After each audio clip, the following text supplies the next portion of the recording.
Hi, I'm Peter Willey, and this is my presentation on autism spectrum disorder. A little background info on myself. I actually have autism myself. I was diagnosed with Asperger's at the age of 5, just as I was entering kindergarten. I had a lot of social problems as a child. I even took courses on how to better interact socially. At the time, autism was kind of a new thing, and so rather than trying to treat the symptoms, they tried to adapt the behavior, which actually ended up a lot worse in the long run. But we'll get to that. So, a little background info. Autism is a sensory processing and social disorder. It's actually a neurological disorder that affects the way the brain grows and develops on a physiological level. Um, It, in terms of etymology, the word is derived from autos and ism, meaning afflicted with the self or an isolated self, as the entire disorder centers around a person with no social structure or an isolated person. Um, so, popular theories for the causes of autism. One of the most popular theories, which you'll often hear from suburban upper middle class mothers, is that vaccinations cause autism. This is wholesale and patently false, as there's no statistically significant data linking autism with vaccinations. Beyond that, personally, I would rather my child survive polio than have not have autism. Anyways, the next popular theory is that it's a genetic disorder, or that genetic factors cause autism. This one actually has a lot of data backing it up, as there is a traceable link in family history and lineage showing that mothers with autism, or Rett syndrome more specifically, are more likely to give birth to children with autism, and that autism tends to run in families.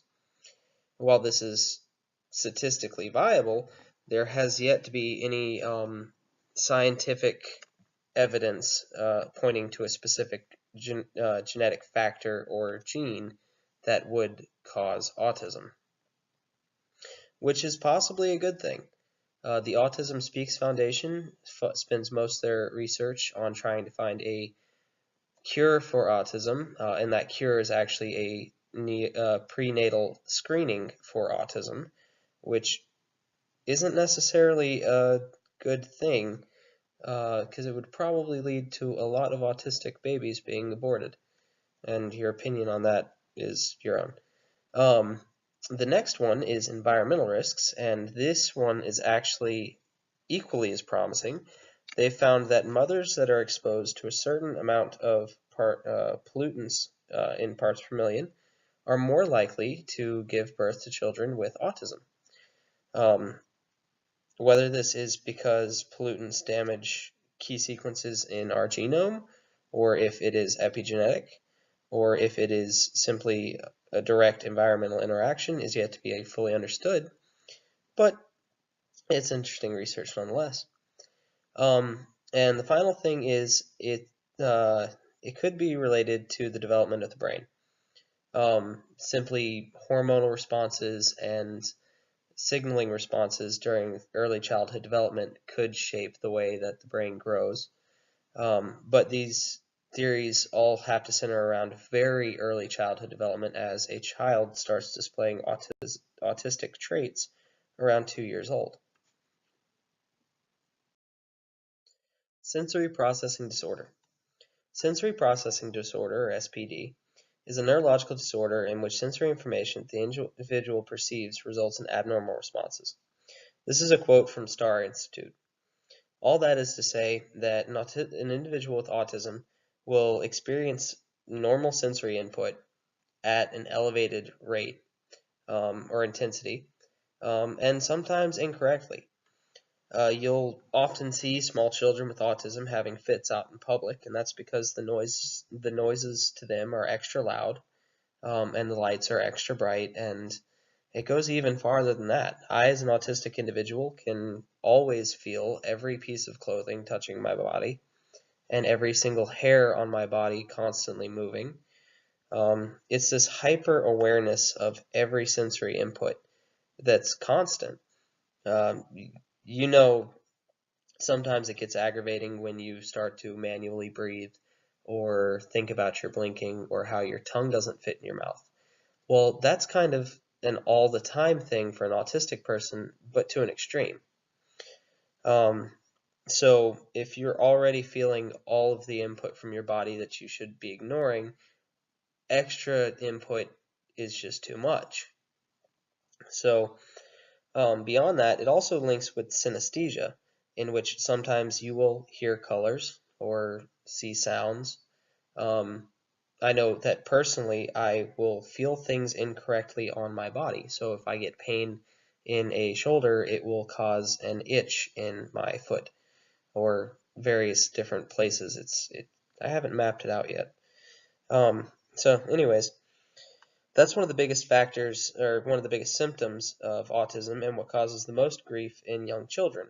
They don't know how to handle these sensations, and they become overstimulated, and they tend to have meltdowns. The easiest way to mitigate this is through things like weighted blankets to help them sleep, dark rooms, soft lighting, as well as removing things that autistic people find exceptionally irksome that most people don't even notice, like fluorescent lights that constantly hum, old CRT TVs that make a dull whining noise, flickering LED lights and displays, and things like that. The next symptom of autism is executive function disorder. This one directly affects adults with autism in their day-to-day lives as well as children in school, um, and generally affects every autistic individual in just about every aspect of their life. Executive function disorder is where your ability to motivate yourself towards a goal is there, but your ability to carry out that goal is not, or vice versa. So you'll have every motivation to do something and every means to do something, but for some reason you just can't. And not in the sense that like you don't have the means, but you hinder yourself, or at least an autistic individual. I definitely have this, if you can't tell by the time at which I'm submitting this project. Um, and effectively, it can stop you from getting a lot of things done in your life. It's usually derived from anxiety. The anxiety of doing a thing prevents you from doing it, and then you become anxious about doing it, which makes you less likely to do it.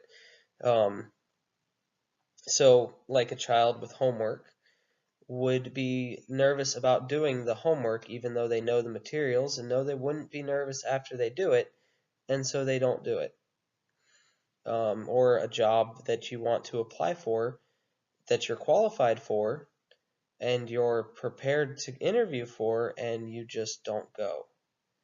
Um, this is where a lot of occupational therapies have been very successful in helping people with autism. It is a behavior that can be learned out of.